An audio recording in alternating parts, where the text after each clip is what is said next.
หันเอาขึ้นมาโค้งโอ้ตกใจเลย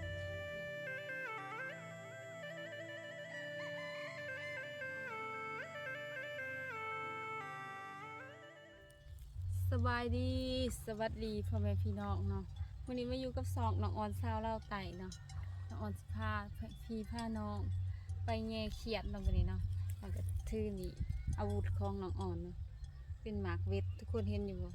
ตัวนี้มันเสียให้กอเวทกอเขียดออกมาแต่หูเนาะเห็นว่าตามวิธีชีวิตของชนบทเนาะส่วนได้เฮาก็หากินเองแบบบ่ได้ซื้ออีหยังหรอกส่วนได้ก็มี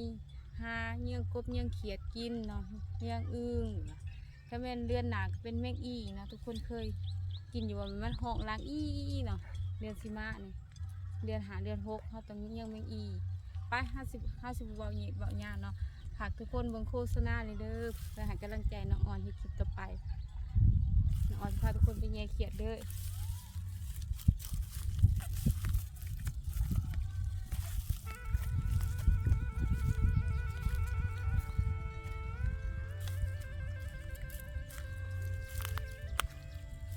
มันอ่านซีโบมีทุกคู่เนาะบางคู่ก็มีทุกคู่กับโบมีนี่ต่อไป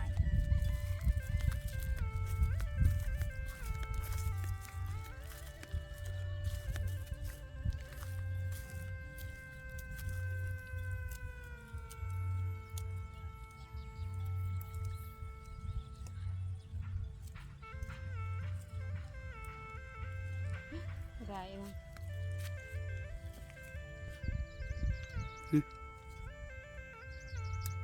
มันลุ้นต้องกันเลยว่าสิได้อีกบ่นั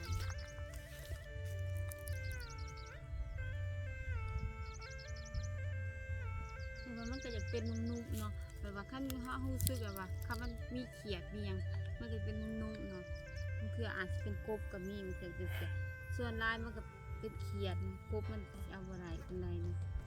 คนเป็นหมากเล็ดเนาะขี่หันน้องขึ้นมาโคบโอ้ตกใจเลยดีใจเนาะเอาไปเขียดหน่อยก็เอาเราไปปนกินอันนี้ว่าห้องเขียดหมูเนาะเป็นตัวแนวนี้เขียดหมูเขียดมันก็มีหลายชนิดเนาะบางชนิดก็เป็นตะยานเนาะคือเขียดตะปาดเนาะมันอยู่ตามหัวน้ำเขียดตะปาดมันกินอะไรนี่มีก้อนเถื่อนแบบได้กุ๊บมาสอนเอาไว้แล้วเขาก็มาจับค่ำมืดเลยนะมันไก่สิค่ำเลยเนาะเขาพาทุกคนมาหาแม่อยู่กินยำแดงๆเนาะเห็นคอมเมนต์หนึ่งว่าอย่าให้น้องออนที่คิดเบิ้งเพื่อนน้องออนนี่คิดรีวิวเพื่อนนี่น้องออนก็อยากเห็นอยู่อยากอายเนาะเพื่อนกับเพื่อนใหม่เก่าๆเนี่ยวิวดีก่อนเดี๋ยวน้องออนเสียคลิปให้ทุกคนเบิ่งเพื่อน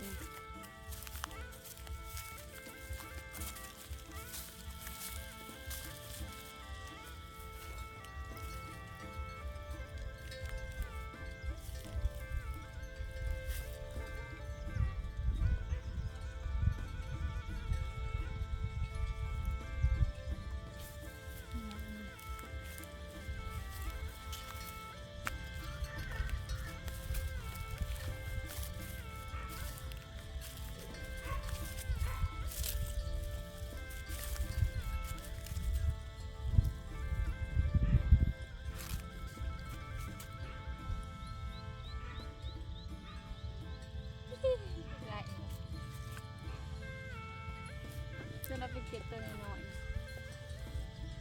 ตัวบนยาง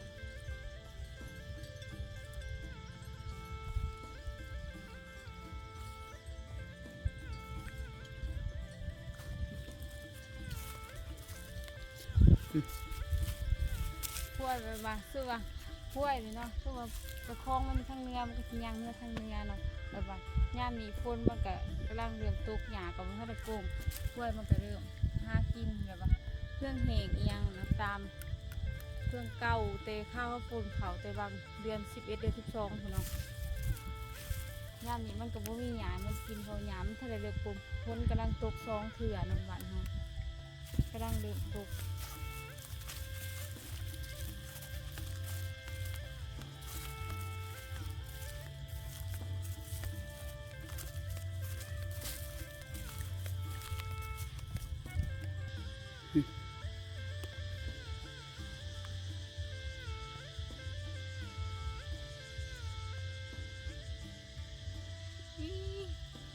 นี่ทุกคน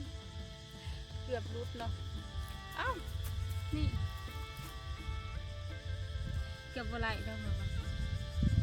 โกะมาสิ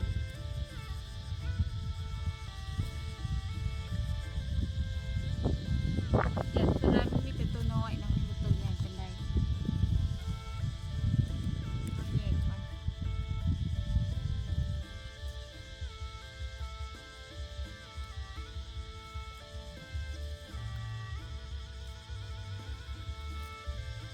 นี่เนาะดูต่อไป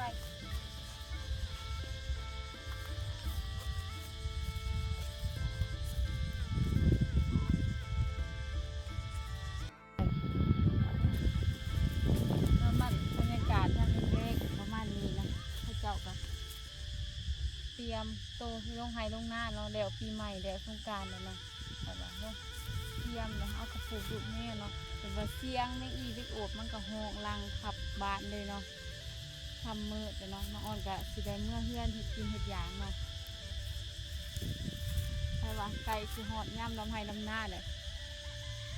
น้องอ่อนก็เริ่มเมื่อยเนาะก็คือพาทุกคนเนี่ยเลย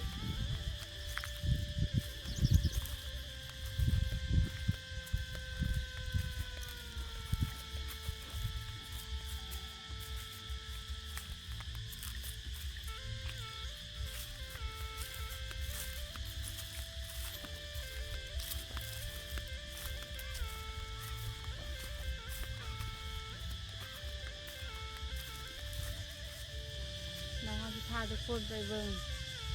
สิ่งที่ทุกคนแบบว่าเคยเห็นเนาะ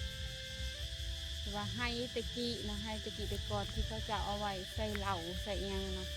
คนตะกี้มักเหล่าบางอย่างแต่ว่ามันก็อยู่กันนี่หลาย10 ปีเลยเนาะนี่เขาจะไปเฮ็ดหัวออกใบเนาะไม่ให้นี่แหละมูว่ามีอิหยังเขาก็บริสุทธิ์เบิ่งเนาะแล้วเขาก็เห็นแต่ใจล้นหน้าเนี่ยนะให้นี่เป็นให้เป็นเขาเจ้ามักใส่เหล่าเนาะให้ตรงนี้แต่ว่าเขามักเหล่าคือแบบเป็นหนึ่งเขาแล้วก็มาป้าไว้หนึ่งเฮ็ดเป็นเหล่าตะกี้เหล่าโท่เหล่าอย่างเหล่าโท่เหล่าข้าวมีสองแบบนะเราว่าน้องอ่อนนี่มีสองแบบมันมีเหล่าโท่แล้วก็เหล่าข้าวเหล่าโท่ที่มีรสชาติหวานๆกิ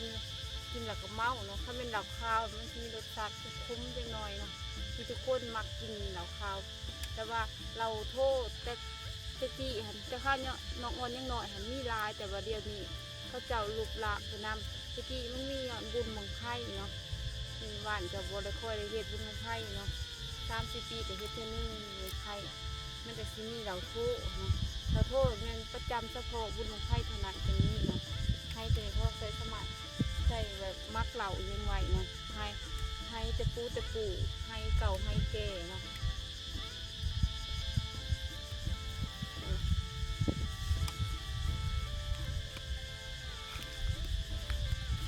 ต้นแห่